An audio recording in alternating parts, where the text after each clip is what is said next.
Hello, everyone. Good afternoon. Thank you for coming to this session. I guess this is a very important session in this day and age. From our distinguished panelists, we would definitely like to find out if data is going to drive our life in the future. I'm going to do a very quick introduction of our moderator, Dr. Ajit Singh. Dr. Ajit Singh is a partner at Artiman Ventures, investing in early stage technology and healthcare firms. He has a PhD from Columbia and also is an alum from IIT Varanasi or BHU. So I'm just going to hand it over to him right away. But just a quick note that just like for other panels, the Q&A will be done through the app. So please submit your questions through the app. Thank you. And Dr. Singh, please take it away. Thank you. Okay, so actually you're supposed to ask questions, but I'm going to reverse the sequence. And I'll start the session off with a question. Does the name of a book called Flatland ring a bell to any one of you? And you're going to tell me you read it because your children brought it to you, or you read it when you were in IIT? One honest person. When did you read it? I think in my last year. Last year of IIT? Yeah. Which year was that? 2003-04. Then you're a kid anyway. Yeah, so Flatland was a book published by an author called Edwin Abbott under a pseudonym called A Square in 1884, 120 years ago. And his premise was that we are all people in a two-dimensional world. So he imagines a world which is only two-dimensional, and all people in that book are two-dimensional. And now the following might sound sexist, but all the women were simple straight line segments, and all the men were complex polygons with lots of corners. It should be the other way around in my opinion, but that's what he imagined, okay? And he had them interact with each other. The guy who wrote it was a guy. It was a guy, right, who wrote it? We don't know. A square should be a guy, right? Exactly. So the book had sort of three broad interpretations. First was it was a satire on the Victorian era, this very strict hierarchy of well-defined rules, what can do, what to whom. The second interpretation, it actually was a study in dimensionality. So in fact, the subtitle of the book is A Romance of Many Dimensions. And people actually didn't quite follow what he said until 30 odd years later in 1920, after Relativity had been published. There was a book that came out called Euclid, Newton, Einstein. That made reference to Edwin Abbott's work from the 1880s, understanding that actually you have to go into a slightly higher dimension to understand reality. Now, third, most important, that's relevant for today's session, the third reason, or the third interpretation of the book, is it was a perfectly transparent world. Everyone knew everything about everyone. I repeat, it was a perfectly transparent world. Rules of engagement were understood. So it was clear that a line can touch a square, but not a triangle. And if you need to, there was a pentagon, if you need to enter, there was a door for the line and there was a door for the polygon. All the rules are understood. All the characteristics of everyone was understood. So it was clear what a square is supposed to do and cannot do. It was, or what a square is expected to do, or what a triangle is expected to do, what a hexagon is expected to do. It was a perfectly transparent world. And the question then asked is, was it comfortable? It was an utterly uncomfortable world. And it seems like that in some higher dimension, we are sort of asymptotically, as they say in the IIT speak, we are asymptotically approaching the flatland in higher dimensions. So with that sort of an opening, I'm going to kind of set the platform for this discussion. Obviously, there are issues of data privacy. There are issues of what this high dimensional data, when analyzed, means for users. There is issues of what deep learning would create, as in what is data about me versus relevant to me. So there's this whole slew of questions that are relevant. What I will do is I will ask each of my co-panelists, whose bios are already in the book you have with you. So I'm not going to spend time explaining. They're all icons in their field, and by name you should be able to see the relevance to their backgrounds. I'll go sort of each side of me. I'll start with Andrew, then go to Aparna, then go to Michael, then go to Sarah, and ask each one of them to give just a minute or two or three of monologue, just provoke the audience, wake you up if some of you are sleepy, and then we'll launch into some questions first from me and then from the audience. How's that? All right, let's go. So let's see. One of the things I've been excited about recently is this new, slightly overhyped technology called deep learning, which was just mentioned as well. How many of you have heard of deep learning? Wow. How many of you think you know what deep learning is? It's a real question. So let me say a couple words about that. It's a really overhyped technology, but I think it is today powering many leading technology companies and creating tremendous value for users and companies. And I guess a little bit of history, right? Deep learning algorithms, neural networks have been around for decades. These ideas have been around for decades.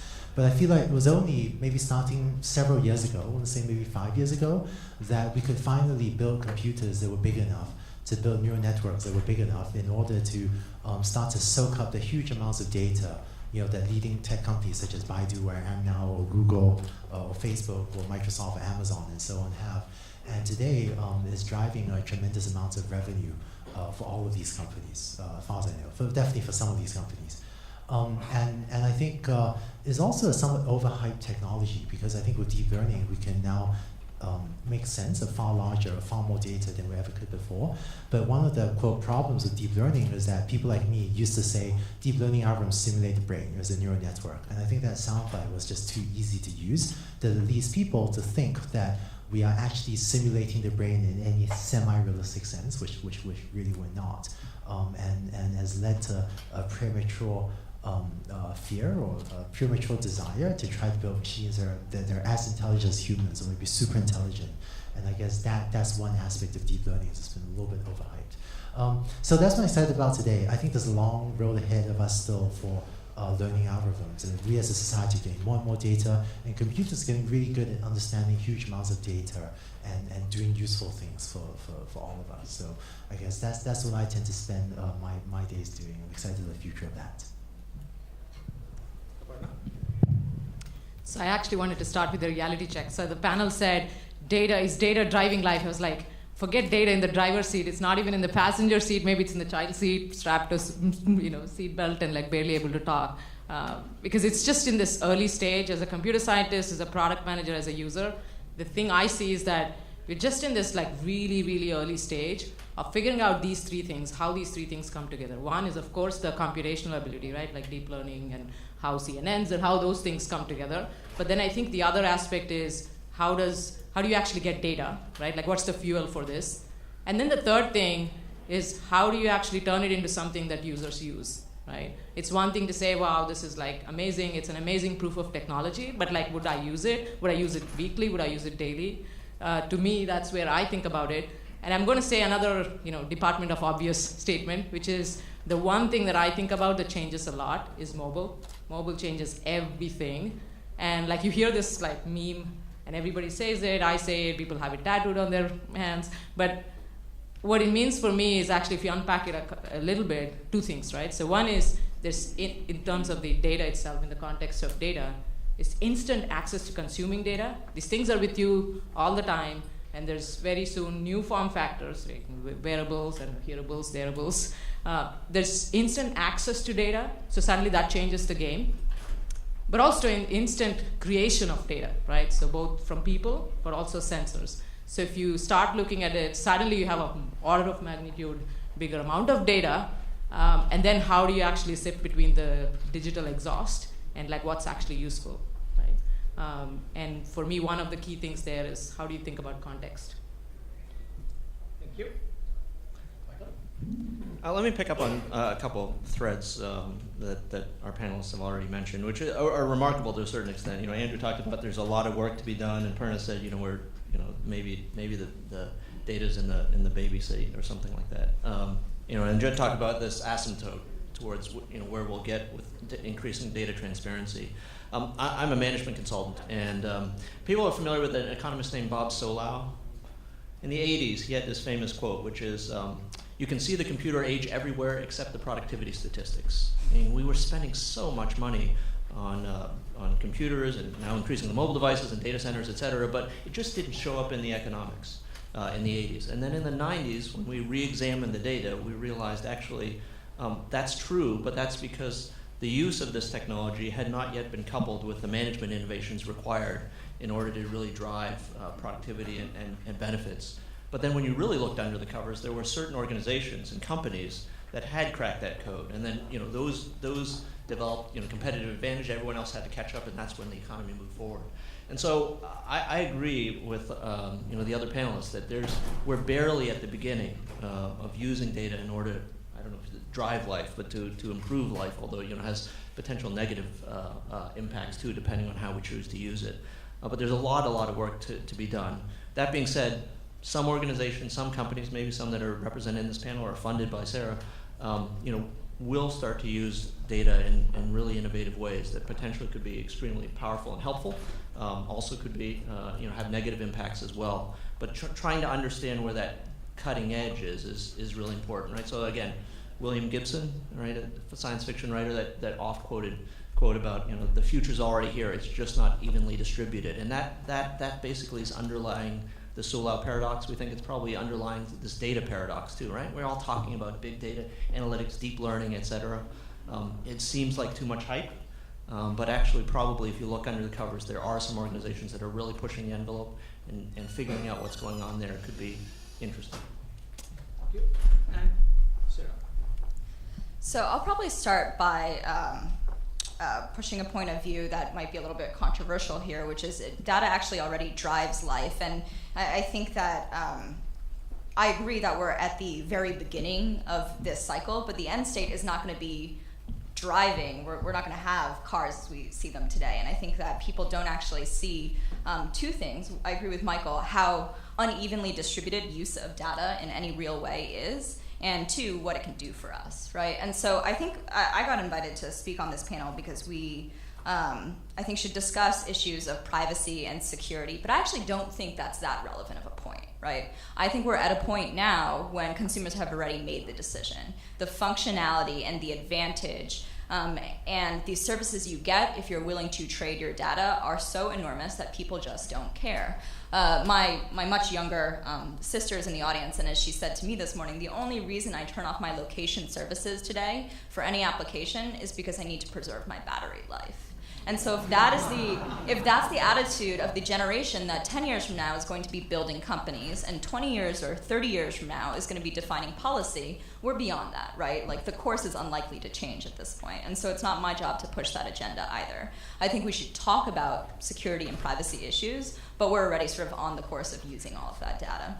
I think the other thing that I would add is the things that I'm really interested in talking about are where is that technology of data driving your life unevenly used? And since Michael brings up the idea of overall productivity, so if we think of productivity as a basic metric of what do we produce for every dollar spent, can anybody guess the only industry that has decreased in productivity over the last 30 years? Everybody else has, like, on average increased. Any guesses? So IT is a good one. They're like kind of stagnant, I guess. They're about not changing, which is embarrassing. Construction has decreased, right? So for every dollar spent on construction, we get less building today. Or another way to think of it, which is how it's actually calculated, is how many labor hours do we have to put toward a certain value of project? So your labor productivity in construction has decreased in the last 30 years. How is this possible? It's possible because there is an increasing complexity of the things we try to build, the upcoming Google campus, for example. But you have these many billions of dollars projects that you cannot sort of manage with the practices of yesteryear, and yet nobody is doing the data collection and the analysis that will enable that, right? So people are still doing paper and pen timekeeping. So what I want to talk about is very much the opportunities for using data to drive productivity in consumer lives, et cetera, and less about the privacy and security restrictions that people say they want but don't act as if that's true. Very provocative close of that initial round. Thank you, Sarah. Good observation that construction is an industry that has had negative productivity year over year for 30 years. I'll add to that statistic. How large is the construction industry globally? Anybody would like to take a guess? Sorry? Somebody said billions of dollars with a B? Trillions with a T? It's an $8 trillion industry globally. It's the third largest industry after defense and healthcare. About half of that, 4 trillion, is complex construction, like the Google campus or a hospital or a... It's going to be beautiful. I'm not building it, just so you know. I might as well be setting up my resume to send to Google. Sound like I'm really currying favors there. It's an area that can actually really benefit from data. And if time permits later on, I'll maybe give some references to that, with a disclaimer that I'm promoting my firm, but I won't do that quite yet. Andrew, I'll start with you. You've been a thought leader and a driver in the deep learning space. Your founding of Coursera, having already been behind you some years, in 2011, I think you started the deep learning team in Google. You led it to a place where it actually was self-sustaining. Now you're leading similar effort at Baidu. And the notion of deep learning or learning per se has been around, since Steve Cohonen wrote his book in the early 80s. I read it as a textbook. What has changed, or what will change? Why is it somehow almost now more feasible? Yeah, let's see. The ideas of deep learning, modern learning algorithms are powering so many of our things, right, on so many of our cell phones and so on. Have been around for a long time. So why are these AI ideas finally taking off? In my opinion, which is slightly controversial, but in my opinion, there's been just one driver that dominates everything else, which is scale. So the way I like to think about deep learning, the modern AI algorithms, is think of building a rocket ship, right? Think of building a space rocket. So what is a space rocket? A space rocket is a huge rocket engine together with a ton of fuel, and you need both to be big. If you have a huge engine and very little fuel, you probably won't make it to orbit. If you have a ton of fuel but a tiny little engine, you probably won't even lift off. So the only way to build a space rocket is with a giant engine and a ton of fuel. So the analogy to modern AI is that the fuel is the data that all of us now have access to with the digitalization of society. Our digital activities creates data, so we now have far more rocket fuel than we did even a decade ago, even 5-6 years ago. And the rocket engine are the massive computers that we can now build to actually absorb the rocket fuel and make useful predictions. So I guess back in 2011, when I was leading the Google deep learning team, we were using Google's cloud infrastructure to build, at that time, the largest neural networks in the world. As far as we know, largest in the world. And that was very successful. I think Aparna was telling me it's infected Google now as well. So I think that's great. Congratulations. And then I think that I think the hugest driver of progress in AI, there have been some conceptual breakthroughs as well, but the biggest driver is really at Google, we're able to use Google's cloud to build very large computers. And now at Baidu, we're trying to build the next generation. Rather than using cloud technology, to use a supercomputer or HPC, high-performance computing technology. Basically means lots of GPUs, super fast networking, not your run-of-the-mill Ethernet, but to use high-performance computing to try to build the next generation of these deep learning algorithms. And I think the rocket data, I see that continuing to drive a lot of progress in AI over the next few years. Wonderful. So I'm actually going to ask a complement of that question to yourself, Aparna.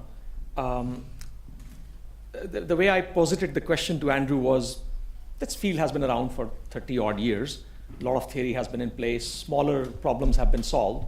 So what is going to change suddenly now? And the answer was very informative, very suggestive. The question I'll pose to you is, are there some fields, some areas where you see that explosion happening much quicker than some other fields? So for example, in healthcare, that's a very difficult problem to solve. But there may be other areas where that's either easier to solve, or there's more dollars being put in, or more work has been done. Can you give us some thoughts on that? It's a good question. I think if I look at kind of the different domains where this can be applicable, I think there's a couple factors here, right? One is just the need for access to information. So obviously that's true across healthcare, or say finding productivity or information discovery for that matter, right? That's certainly one factor. But I think the other factor I think about is just I come back to my mobile changes everything, which is as soon as you have instant access to data, the consumer behavior changes. And consumer behavior changes at a different rate in different domains. So I'll give you this cheesy example, right? Remember 2002, 2003 when there's desktop maps and there's MapQuest, Google Maps. So if you decided to go to, an unknown part of the city, and I've never been to Fremont and I want to go there, actually enter this thing, print out a map, and then go there, because I just couldn't trust that like I wouldn't get lost. But then as soon as you have instant access to this same maps data on your phone, you just get in the car, right? So there are areas where what's happening is the compression of steps to require to this data is changing user behavior in a much, much faster way, right? Examples of this include like everything in information discoveries. I've led many parts of Google search, and what you see is that as soon as you have this access to the world's intelligence on your phone, you start to ask a lot more questions. Maps is the same way, the information about the real world. When it comes to other domains like healthcare or finance for that matter, I think it's very hard to change analog behaviors. So to take an example, we've tried in Google now to say, hey, how can we actually change user behavior to say maybe you should remind people about their goals, right? Like you said, you want to kind of like eat healthy and like exercise. All we need to do is just chime in this reminder in the morning. We have the smarts to do it. But the reality is that that's not enough. The reality is that there's a lot of cognitive behavior changes needed there. So simply access to data or like smarts on the computation side is not enough in certain domains. Yeah. So actually, almost the reward please. Yeah. Actually, adding to Aparna's points, I want to share with you some of what I predict would be the future trends in China. And in some ways, I'm seeing this much more clearly in China, where it's in some ways evolved much faster. And I think the US will follow a similar trend in the next several years as well, which is that I think mobile changes everything, totally agree. And I'm seeing it move beyond just getting you information. I think the next evolution is getting you services. So here's what I mean. We often use a term called O2O in China. All tech people know what O2O means. People in the US don't seem to have heard of it. This stands for online to offline. And what it means is that when you have your cell phone, because we have your location, except when Sarah's sister turns off your GPS, Elizabeth's sister turns off your GPS, it means that we can connect you to services right around you. So actually, I just flew in from China this morning, right? I woke up in Beijing this morning. But when you're in China, by pressing buttons on your cell phone, you can, within minutes, cause physical things to happen in the world around you. So for example, if you're hungry, with a few presses of a button, you can have food delivered to you in maybe about 20 minutes. And yes, in California, we can get food delivered in an hour, but there's a big difference when you're hungry between waiting 20 minutes and waiting an hour. And it's not just food delivery. If you want someone to show up at your house and pick up your laundry, you could do that by pressing buttons on your cell phone. And I think if you think about it, typical consumer spends maybe a few $1,000s online, right? I buy a lot of stuff on Amazon, right? But what does that mean? That means the rest of your money is spent probably in services around you. And when we know your location, then when you're bored, we have the opportunity to show you inexpensive deals in restaurants close by, or other services like maybe find you a new hairdresser or get you a massage.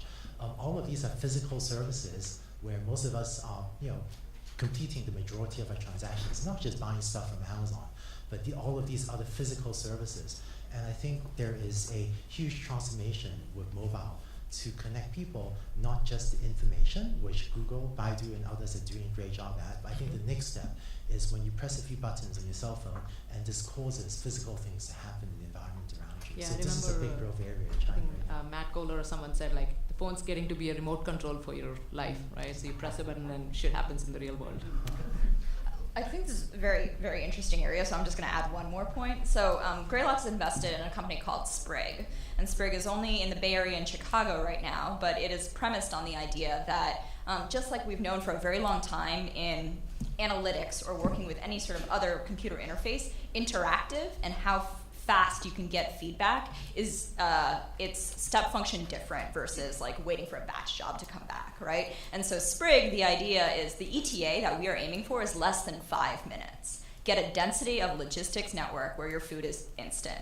And when consumers get that experience, it is magical. There are people who've ordered Sprig 400 times and the service has been around for less than a year, right? So every day they're eating this food. And so I think just to emphasize Andrew's point, like this becomes a real world battle and a online application battle, and it's how quickly you can deliver this circuit of different services. Can I follow the thread? You're going to put me out of a job, man. Go for it. This is the You last. still have construction to fix. Love it, love it, love it. Don't applaud that. Just fix it. I'll point out another thing, right? So mobile changes everything, and it's partly because of sensors. We've studied Internet of Things, and Baidu, Google are primarily consumer companies. We do think that instrumenting and combining the physical world, having sensors and actuators can connect by networks to computers, is potentially revolutionary. We think it's true for consumers primarily through mobile. But when we look at all of the impacts that the potential of embedding the IT into OT, or IT into the physical world, into the assets and inventory of the built environment, of vehicles, of the human body, there is twice as much potential impact in B2B as there is in B2C. As sexy as the stuff is that you can do in B2C, there's twice as much potential impact in things like construction, in things like logistics, in places like factories and healthcare situations, et cetera. So again, if you're thinking about all the potential impacts of combining the physical world with the virtual world, half of it's in consumer, not one-third of it's in consumer. There's twice as much potential as you look in B2B applications. And by the way, of course, we think there's lots of potential in consumer, say consumer healthcare, et cetera. But you'll create way more value when you can connect, say, a wearable device to a doctor who can actually figure out how to use that in order to change your treatments, et cetera. So anyway, just keeping in mind, that lens, where's the value?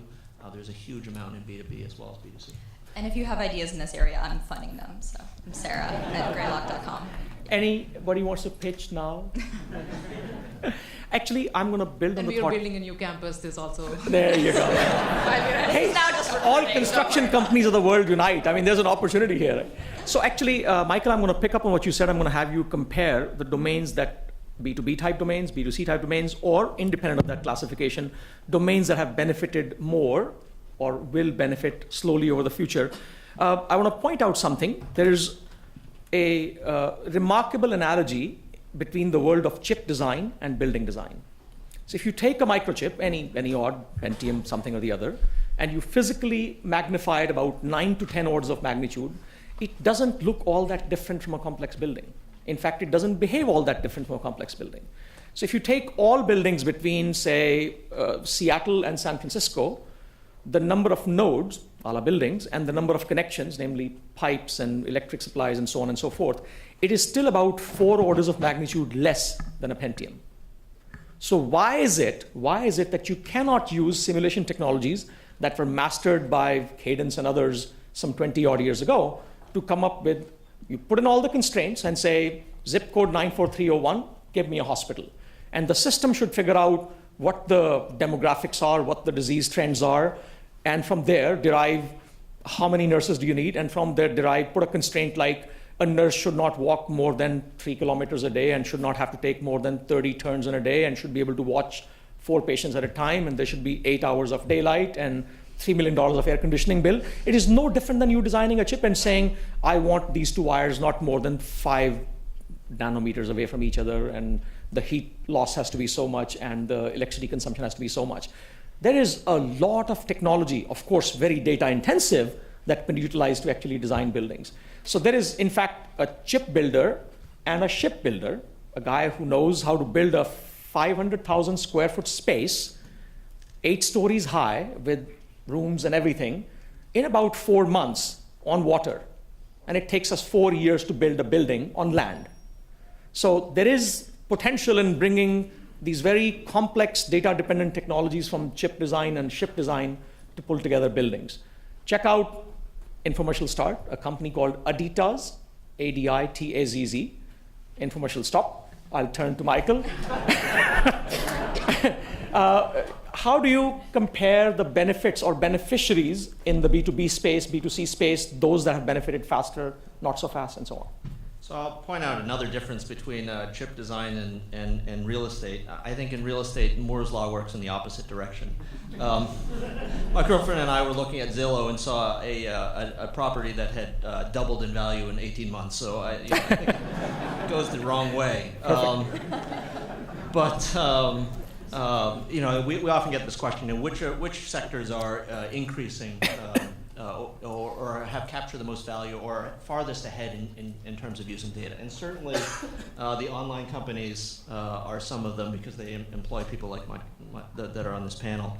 Then the other industry which we think and we observe to be ahead are, let's call them three-letter acronym agencies, intelligence agencies, defense, et cetera. You don't often hear about what they're doing, but some of that stuff is in terms of just collecting data from multiple sources, integrating them, et cetera. As many problems as they have, and by the way, online companies have problems too, those are some of the places that are ahead. I often describe three sectors, though, which have really lagged in terms of their use of data in order to create value. And it is mostly because of the people and organizational and incentive issues rather than the technology. Public sector, healthcare, and education. But you can view that as a feature, not a bug. These are places where there's tremendous opportunity, not just tremendous economic opportunity, but tremendous opportunity to help people's lives, right? There's nothing more, you're all IIT grads, there's nothing more important than education, right? In terms of something that you can do for, and again, not just children, but we're all going to have to learn more as the pace of change accelerates. If you think about education, public sector, and healthcare, these are places where there's tremendous potential for data to create value, and they haven't yet. So I think you guys know about Coursera, right? Just checking. Infomercial stop and end. I'm going to turn back to the straight lines in the room. So, Sarah, let's go back to the whole issue of data privacy. You said the data is already driving life. You quoted your sister, who turns off her phone only to preserve battery. Right. What other discontinuities do you see? I mean, are we really at the knee of a curve, societally speaking? So I think just to echo the fact that education is important, like it's not up to me, but if it was up to me in terms of policy making, like we should replace home ec or shop class or whatever else people are still teaching as part of the public curriculum with some sort of basic technological literacy, right? And I think the only thing, I don't actually think we need to change course necessarily, but the only thing that's going to affect how consumers trade their data is understanding of basic things like what a cookie is, how many times am I being tracked per day, who has my data, and how easy is it for somebody with malicious intent to get access to it. And I think your average person here, I think we're slightly above your average person in terms of that literacy, but your average person doesn't know and doesn't care. So if I was going to do one thing to change where we are on that curve, education around tracking is the thing.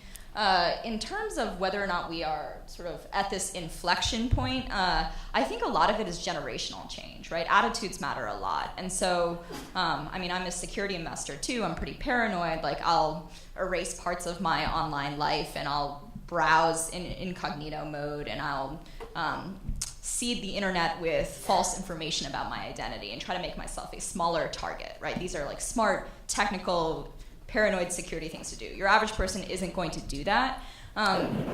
If we think about what we, to go back to the point about my little sister, like 10 years from now, people will have a very different understanding of privacy than we do today. I think we will either think of it as not a concept at all, like a niche luxury good, something you pay for, or something that's outdated and subject to a much smaller portion of society, right?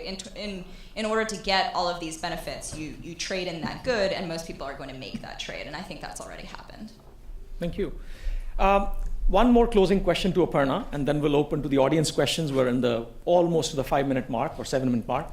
So I'm going to pick up on this identity issue, and I'll quote my younger daughter from 8 years ago. She was 14, and she goes, "Dad, if I cut my head off," I said, "No, please don't. No. If I metaphorically cut my head off, and I hold my head in my hand, what will I say? Me and my head? Or will I say me and my body? Where is the identity?" So now, with Google Now and such, I want to raise a sociological question. The more is known about me, it's beneficial to me in terms of giving assistance when I need, the kind of assistance when I need, the kind of drug I might need given my genomic profile. But there is, of course, issues of privacy and concern. But at a more philosophical, spiritual level almost, there's the issue of who am I at the end? The wearable me or what's inside the wearable me? Tell me. No, I think this is a great question, and something that oddly I think about day in, day out. That's the nature of the space that I'm passionate about and work on. I think there's actually a couple things here, right? So one is it's the superficial level of transparency and control. To Sarah's point, like know what's the trade here and what is the contract between the user and the tool, right? So if you're using a physical power tool, you need contact with the power tool to use it, right? And if you're using a digital power tool, often you need digital contact with it. So I give you an example this morning, actually, there's a soccer game, and it turned out that there's heavy traffic, and Google now told me, hey, you better start earlier, right? Because you want to be on time at the panel. And the thing is, if I didn't say, like, yeah, this is where if it did not know the basics of, where I was starting from and where I was going, it couldn't do its job, right? So there's that superficial level of saying, okay, what data does the tool need to almost function right? And does the user explicitly know that, and do they have control over it? So that's something I feel pretty strongly about, that there should be transparency and control. Then there's the higher order bit that you're asking, which is, where does this evolve, right? So for example, as computing itself goes from this discrete thing that you do, if you think about the laptops, the desktops, it was a physical act. You'd go to the room with the computer, or often like let your laptop open the thing. It's a very physical, conscious act, versus almost computing being a continuous ambient part of your life, right? It's there on your wrist. It's there. People unlock. I read it on Twitter, so it must be true. People unlock the phone like more than 70 times a day, which is almost like an involuntary habit, right? It's the new switching on the TV. So at that point, how much of what is the exact contract and how much do you know about the contract is a question. The one thing I would add there, though, is that, again, like there is a trade-off between getting the user to kind of like explicitly choose versus asking them to fill a tax form, right? So in fact, I have this email in my inbox from a Google Now fan in India, like, obviously you know that I'm interested in Bollywood. Why did you not tell me about Salman Khan's new movie? I was like, that's pretty good. Yes, that's fair. We should have done that heavy lifting ourselves. Right. But then that's another person would have been, how dare you push a notification saying Bajrangi Bhaijaan is releasing? So and you were sharing me Google Now did or did not tell you about the traffic situation as you were driving in? Yeah. Okay, so we are at the 5-minute mark. We have time for 1 minute per question for about 4 odd questions, which means we are forced to stay superficial like we do in normal life. Can I add something for 1 minute just on this identity question? I think maybe I'm giving an impression of being pretty sort of technologist extreme right now. There's one thing that I think I'm very concerned about related to what Aparna just brought up, which is as soon as we get predictive and we tell people you would be interested in this, we are actually changing behavior, right? And so I think that becomes a lot trickier than sort of delivering. I mean, it's related to, but there's a fine line between delivering information and pushing action. And so there's a negative example of this and a funny example of this. A negative example would be people reacted pretty poorly to some of Facebook's social experiments, if you go sort of Google that, or Baidu it or whatever. Users, whatever, I'm just trying to be even here. A negative, sort of funnier example of that is there's a book called Dataclysm by the guy who founded OkCupid, which is worth reading if you are interested in these topics. And one of his best examples is, we know who, over time, looks like a good fit in these online dating services based on all of this profile data we capture, right? But what if we tell people who aren't actually statistically a good fit that they'll be a good fit? And the reality was that then those people just acted like they were a good fit, and they started dating, and some of those became very successful marriages, right? And so the degree of control, manipulation that these services can exert on you becomes very interesting and something that we should think more carefully about than some of the basic data collection for advertising. So my friend there is showing the end sign relentlessly. Now, right, so we'll do the following. We'll take the most popular question, like we all should, right? Be conformists, correct? Right? We're going to pick the most popular question and have each one of you say a sentence or two. I'll take more than 1 minute, but let's try it. It says, Andrew, Sarah, Aparna, Michael, isn't machine learning data science a threat to human existence? So now, from the darker side. Okay, so we'll have only one question. We'll start with Andrew. Everybody should add, and then we'll end the session. Is that okay? Perfect. So whoever asked that, thank you for giving us this positive note to end this meeting. A few people, Elon Musk and a few others, have been out in the media recently saying things like that AI is more dangerous than nuclear weapons or things like that. And I think that it's premature. This is the wrong time to be worrying about AI superintelligence or evil killer robots. To me, worrying about evil AI killer robots or AI superintelligence taking over the world today is a little bit like worrying about overpopulation on Mars. Right? I think that... Love it. Hundreds of years from now, it could be a problem. We'll need to solve it then. And maybe Elon Musk would come to me and say, Andrew, how could you be so heartless? Mars was going to be overpopulated. You took all these children dying on Mars. How could you not care? And we haven't even set foot on the planet, so I just don't know how to productively work on the problem right now. Love it. Very cool. Thank you. To add to that, I mean, just as again, reality check, right? Like as someone said, on Hacker News, the top page, it's 2050, not 1995, is how the fuck to center CSS. Like, we are in no danger of strong AI or weak AI. The long way to go before we can destroy ourselves. A couple thoughts. One is, asymptotically, it is worth trying to understand where this technology is heading. It's remarkable the kinds of things that are on the cutting edge of deep learning, et cetera. So it's worth getting. That being said, I do agree we're far from that. And that being said, I think there are a set of other concerns which are on the way, which are potentially much more challenging. One of them is security. People probably saw that note about hacking a Jeep, for instance, recently, right? Imagine being able to hack 1.5 million of those simultaneously. That's a weapon of mass destruction. And then, this question about jobs and this question about inequality, I think potentially those are more likely to become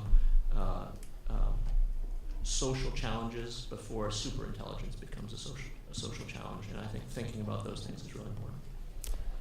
Finally? Nothing to add here. We're very far away from that, I think. With that, thank you all very much.